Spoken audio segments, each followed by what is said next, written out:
let's get into around the world news update for this particular Tuesday. We are a bank created by Global South for countries of Global South. Dilma Rousseff announces integration of Colombia, Uzbekistan into NDB.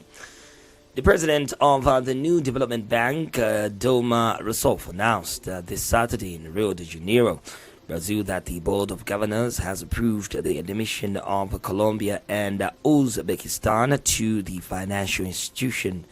The head of the BRICS Development Bank and former Brazilian president from 2011 to 2016 announced the entry of both countries as part of the institution's 10th anniversary. I already mentioned here that we are pleased to announce two more countries, Uzbekistan and Colombia, approved today. They had already been approved by the Board of Directors. Now they have been approved by the Board of Governors, said Rousseff. Rousseff stated that the candidacies of other countries are being analyzed, although she did not name any specifically. We have a number of other countries on the list that are being observed and analyzed and with whom we are in a dialogue and who may at some point join the bank, Rousseff declared. Currently, the bank has 11 members: Brazil, Russia, India, China, South Africa, United Arab Emirates, Bangladesh, Egypt, Algeria, and as of today, Colombia and Uzbekistan. During the press conference, the former president explained that unlike other financial institutions, the NDB is a bank of Global South countries for Global South countries. Our functional relationship is based on equality among members, ensuring that no country dominates and that all voices are heard. There is no veto power within the bank, Rousseff affirmed. The new development bank was established in 2014 within the BRICS group led by China and Russia, aiming to serve as a counterbalance to other military banks such as the World Bank and the International Monetary Fund. Streets of rage. Nairobi police fire tear gas as demonstrators mark anniversary of pro-democracy protests. Clashes erupted in Nairobi on Monday amid nationwide anti-government protests marking the 35th anniversary of the pro-democracy Saba Saba uprising. Footage shows demonstrators chanting and throwing stones at police as officers respond with tear gas and water cannons. We are leaderless, partyless, and we are tribalists. All we are demanding is accountability and good governance, a protester said. I would like to tell the government to at least listen to the voice of the people and the plight of Kenyans. This demonstration is not the right way, as many businesses are shut down, but if the government listens to the people, all will be well, added the second.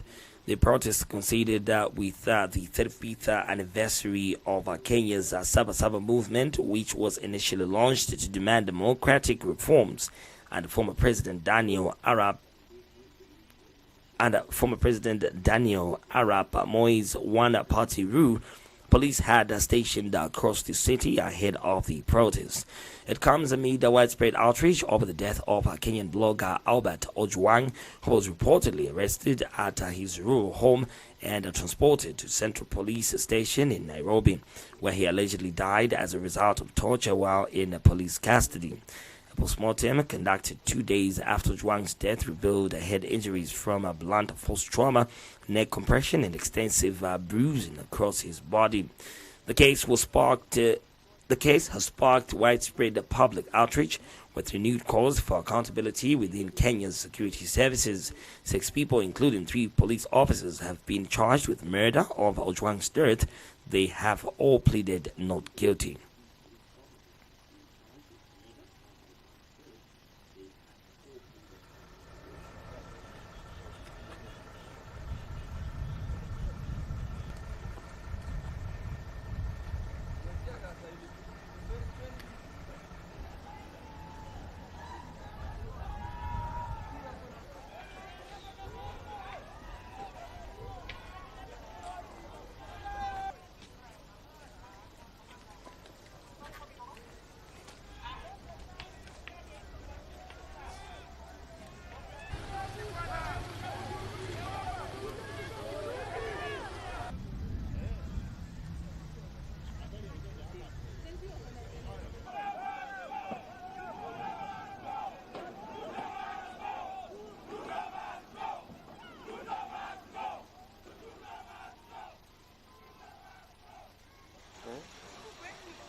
We want to expand our BRICS participation to develop the countries. SA's FM promotes greater presence of African nations in bloc.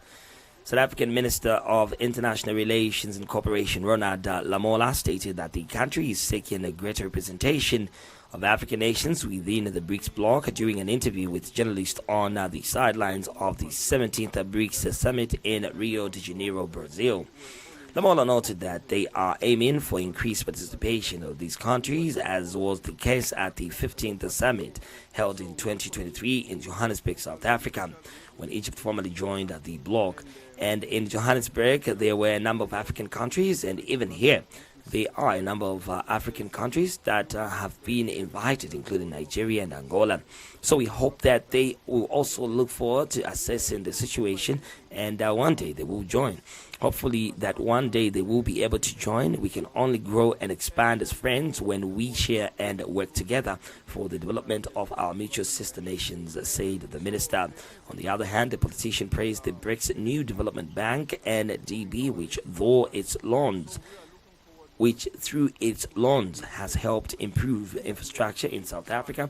As recently as the end of August 2024, the institution approved a loan of $1 billion to support development of water and sanitation infrastructure in the country. As you will have heard the report of the BRICS Development Bank, we have also benefited from through the financing of our ports, infrastructure and refurbishment in South Africa, and also the water through the development bank, and so there are a number of projects that we are benefiting from the BRICS Bank, including our railway infrastructure. So we are looking forward to continuing this cooperation and to expand our participation in BRICS further, particularly in accessing reasonable development financing for development of our country, the politician concluded. Founded in 2006, BRICS has expanded to include 10 full members, with South Africa and Egypt representing the African continent. The bloc holds unprecedented economic weight, contributing around 40% of the global GDP compared to 36% from the G7. It controls 45% of the world's oil and gas reserves and accounts for 51% of the global population. China at a mutual beneficial level, and also with Russia. We have always cooperated with them at a mutual beneficial level, in particular also at the BRICS platform as a partnership. So we continue to have mutual beneficial relationship with China and Russia, and also through this BRICS platform, which we see as very important. As you will have heard from the reports of the BRICS Development Bank, we have also benefited through the financing of our ports, infrastructure, refurbishment in South Africa, and also the water through the Development Bank. So there is a number of projects that we are benefiting from the BRICS Bank, including our rail infrastructure.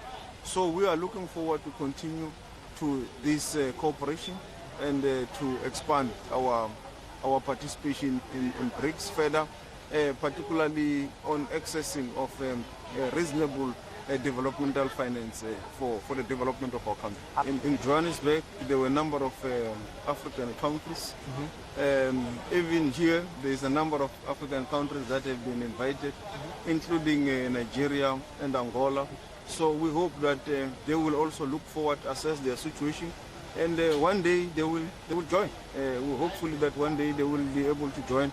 We can only grow and expand as friends when we share and work together for the development of our mutual sister nations. And I think there is such China and other emerging players in the globe, which is necessary to counterbalance any unilateral or unipolarism in the world. So as South Africa, we see this BRICS platform as important in terms of partnership for our development as a country. As I've already mentioned, we have already benefited from the BRICS Bank in terms of our rail infrastructure with the loan that we have received that will help us at reasonable cost. Iron Ores, Indonesia's traditional boat race dances along Kotan River for Paku Jalua Festival was slashed through the Kotan River in Poa Agit on a Sunday as teams in touring wooden boats clashed in Paku Jua. The centuries-old Indonesian race that forces power, tradition, and pageantry. Footage shows roars moving in perfect rhythm to the roar of cheering crowds as supporters line the banks and organizers launch the long boost into the position. Racers brace the start line while children at the front of the boost make lively dance-like gestures that add flair to the spectacle. I'm not afraid because I'm trained and brave, shared the child performing as the traditional dancer, a non-roaring role meant to entertain the spectators and energize the team during the race. Paku means race, while Jalua is a boat on the Kotan River or Sampan. So the Paku Jual can be interpreted as a boat race or Spartan race, explained a race committee member, adding that was once a means of transport as they evolved into a celebrated tradition. Held annually, the Kotan River in Rural Province, the race began in the 17th century as a ritual linked to harvest and royal ceremonies. Now part of the Paku Juala Festival, it has evolved into a knockout-style competition between villages and plays a key role in Indonesia's Independence Day celebrations. Extinction Rebellion activists storm NYC Apple store, demand tech giant cut ties with U.S. President. Extinction Rebellion climate activists stormed Apple's Fifth Avenue store in New York City on a Sunday in an act to protest against what they described as complicity in crimes against humanity. Footage shows protesters spraying painting the words boycott and Trump toxic on the store's windows. Meanwhile, police officers can be seen detaining a protester and chasing other activists inside the store. We must divest from these big tech companies. They don't care about the working class. They don't care about the mothers and the children that are dying due to the climate crisis, a protester can be heard saying while being detained. Demonstrators targeted Apple CEO Tim Cook and the company's alleged ties to President Donald Trump, accusing Apple of aligning with an administration that has dismissed climate change as a hoax. Activists inside the store carried the Extinction Rebellion banner and yelled out, Tim Cook spent $1 million on Trump's inauguration. He continues to cozy up to the Trump regime during the crimes against humanity. Apple claims to support climate action. Apple claims to be good for the environment, and they continue to support climate denial and IC raids on your community. Tim Cook lies and people's die, they continued. They concluded a speech with chants of dump Trump Apple before being escorted out of the store. Extinction Rebellion NYC is the local branch of the global climate justice movement, recognized for its use of civil disobedience to address climate-related issues.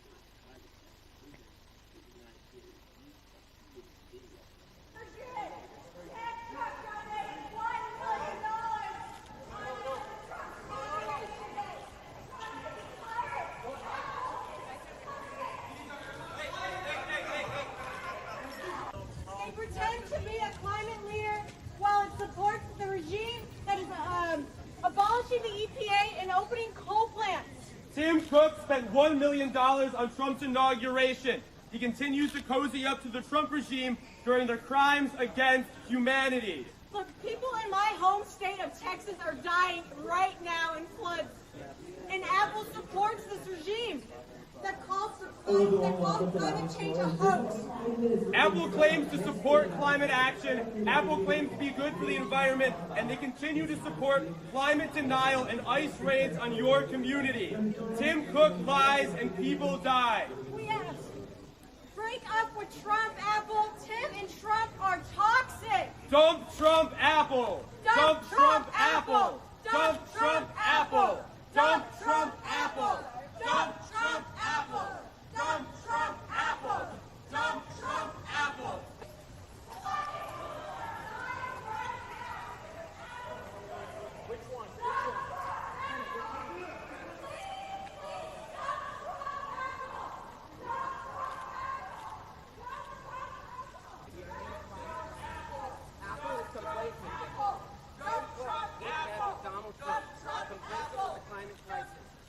must divest from these big tech companies. They don't care about the working class. They don't care about the mothers and the children that are dying due to the climate crisis.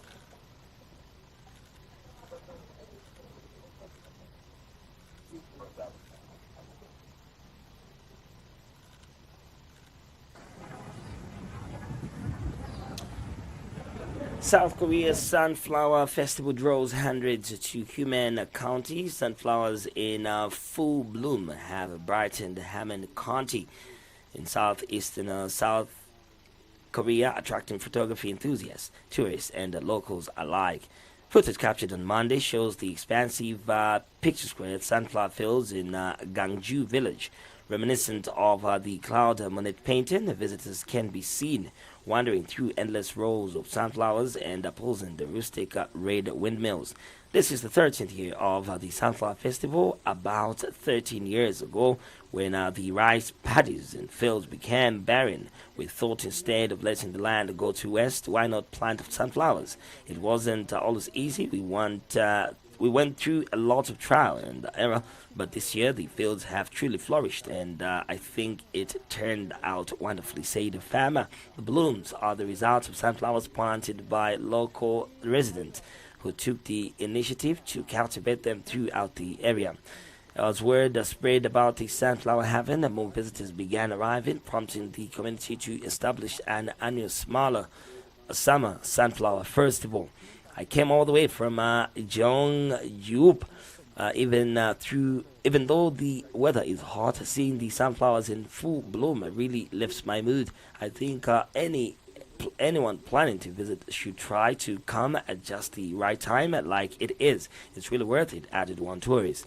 Every summer, Gangju village transforms into breathtaking sea of flowers stretching across 37,000 square meters at the foot of Swan mountain. This year's Sunflower Festival, held from June 2022 to July 14, began earlier than usual due to a heat wave, but the golden blooms continue to dazzle visitors with a vibrant allure. Firefighters battle blaze at Cairo Telecom Hub as 14 injured. Service disrupted nationwide. The blaze erupted at a telecommunications building in central Cairo on Monday, leaving 14 people injured and causing widespread disruptions to communication services across the country. Footage shows firefighters battling the flames with several fire engines and ambulances on site as residents walk along the nearby road through lingering smoke. Telecom Egypt and National Telecom Regulatory Authority reported that a fire broke out in one of the equipment rooms of the Central Ramesses building, temporarily disrupting telecommunication services, the internet, mobile, and landline services at the three mobile companies